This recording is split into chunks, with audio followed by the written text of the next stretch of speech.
Welcome to a new episode of Rick Zero. With me today is Peter Caddle, a journalist at Brussels Signal, and we're going to discuss the roller coaster that we've been seeing currently in European Parliament in our running up to the elections. Because first, the AfD was kicked out of ID, and now Marine Le Pen, who's also an ideal, wants to collaborate with Meloni. But the question remains, does Meloni want that? Peter, thank you for being here today. Welcome. Thank you for having me.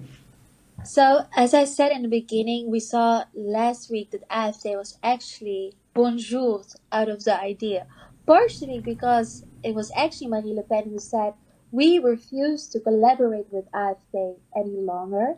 And then a couple of days later, she's like, hey, Meloni, how are you? Let's collaborate. Is this a coincidence or are these two events correlated with one another? Well, I think the short answer to that is you'll have to basically sneak into the National Rally campaign room, but there definitely seems to be some sort of correlation here in that we've been seeing the AfD feud with RN for quite a while, especially since they selected Maximilian Krah as their lead candidate heading into this election. There had been attempts at rapprochement, though I think at this stage we can say they ultimately went nowhere. Now, Marine Le Pen, National Rally have always been seen as a bit of a more radical element within the parliament, and they've had successes in France but have yet to really be able to pierce the Brussels bubble.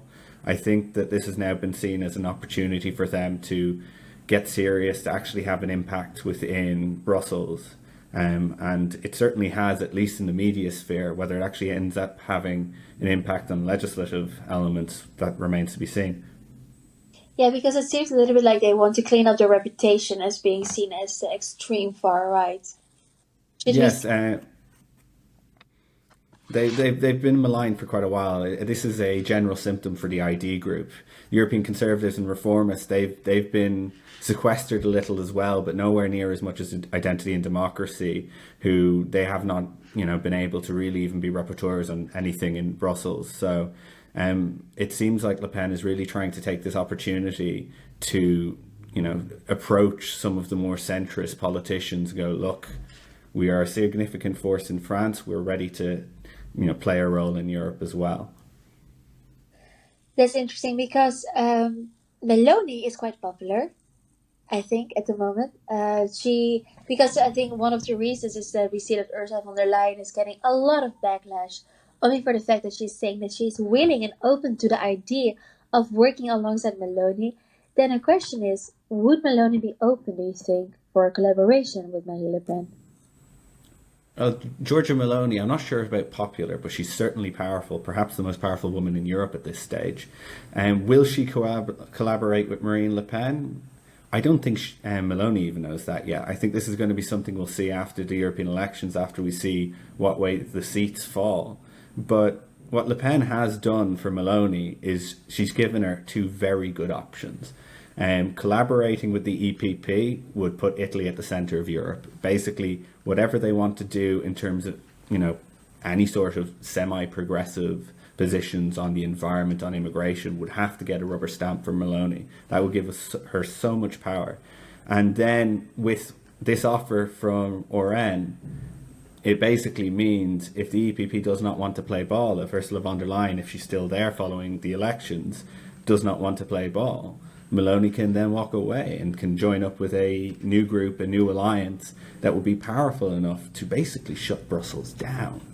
Now, this is a significant play in Brussels, and it benefits both Le Pen in that she gets to put herself forward in France as a serious force. And there's a feeling that they've been a lame duck, as I've said, and now she can turn to the voter and go, listen, turn up to the polls. We can actually do something in Brussels now. And Meloni can basically get a good deal no matter where she goes at this stage. Because I was wondering, you said okay, Meloni probably doesn't even know yet if she wants to collaborate with which party. In case she says, you know what, I'm gonna not collaborate with IDEA. I want to stay on the center because this is the best way I can actually really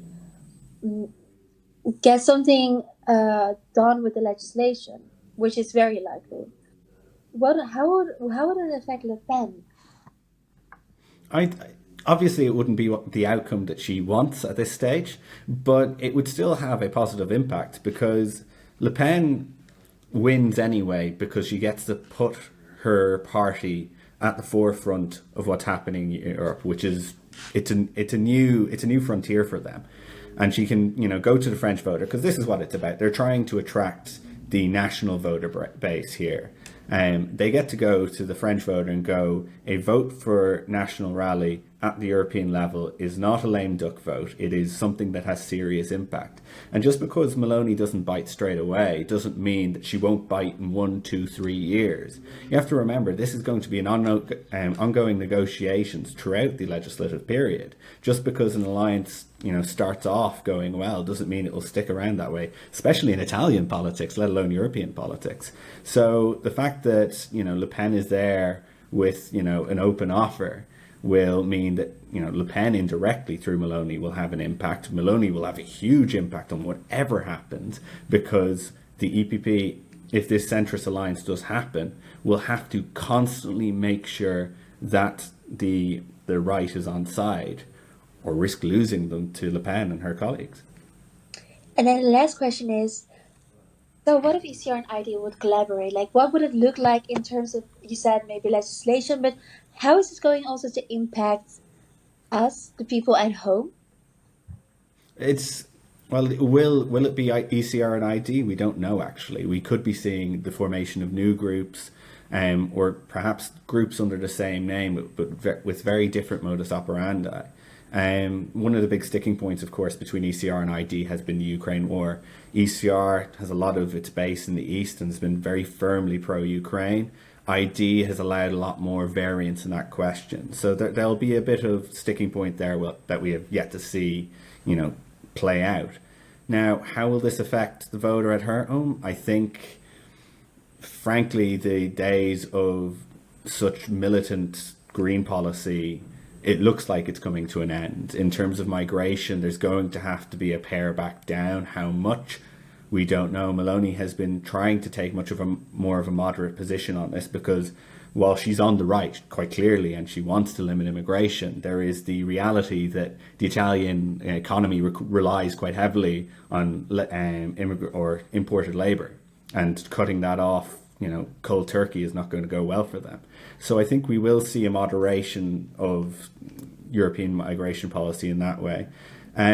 Beyond that, this is very much uncharted territory for Europe as a whole. I don't think anyone really knows what's going to happen. If they do, they should probably hop on the stock markets because they'd probably make a lot of money. But it's something to definitely follow in the coming weeks, coming months, because it's exciting times, especially in the run up to other major elections. We have the German state elections coming up, and of course the American presidential elections, and all of this is. It's a new frontier. So we don't know is the short answer, but definitely there will be changes. Peter, thank you so much, and thank you for our viewers for watching. Thank you very much for having me.